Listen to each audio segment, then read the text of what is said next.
नमस्कार दोस्तों, मैं हूं मयंक राजेश।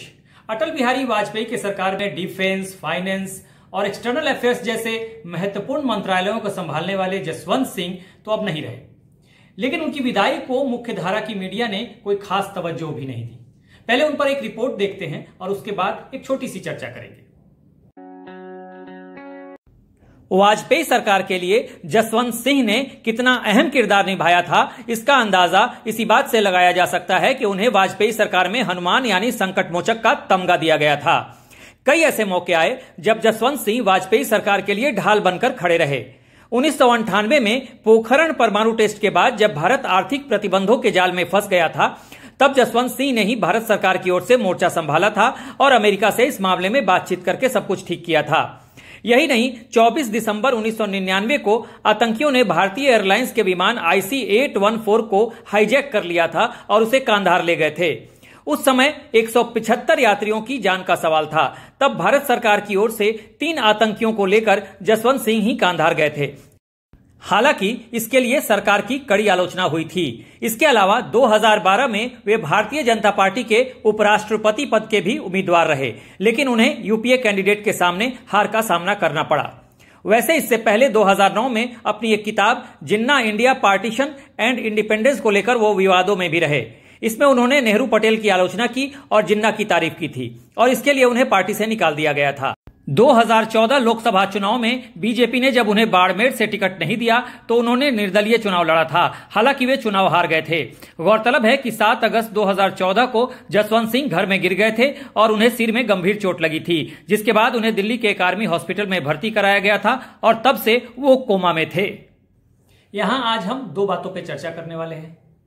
पहला, अपने पूरे पॉलिटिकल करियर में जसवंत सिंह जिस मामले को लेकर सबसे ज्यादा निशाने पर रहे वो कांधार का मामला था। IC-814 जो है वो हाईजैक कर लिया गया था। 175 यात्री थे और विमान कांधार में था, अफगानिस्तान में।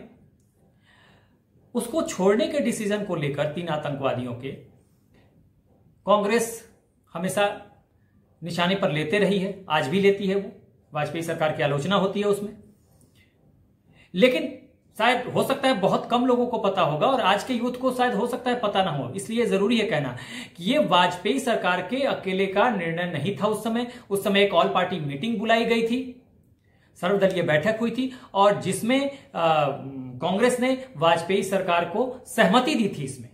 तो ये वाजपेयी सरकार के या जसवंत सिंह के अकेले का निर्णय नहीं था। इसलिए ये जो विरोध होता रहा है कांग्रेस द्वारा या विरोधियों द्वारा, इसका कोई औचित्य नहीं बनता। दूसरा महत्वपूर्ण बात, वो व्यक्ति जिसने वाजपेयी सरकार के डिफेंस मंत्रालय को संभाला, एक्सटर्नल अफेयर्स संभाला, इतने महत्वपूर्ण विभागों को उसने संभाला और वाजपेयी जी उनको हनुमान कहा करते थे, संकट मोचक।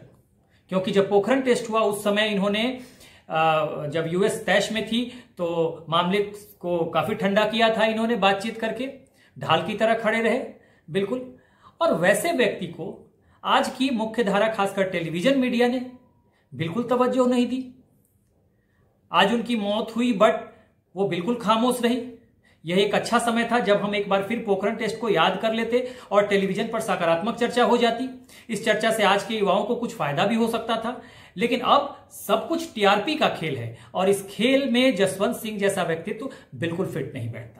Thank you so much for watching. Do like, share and subscribe.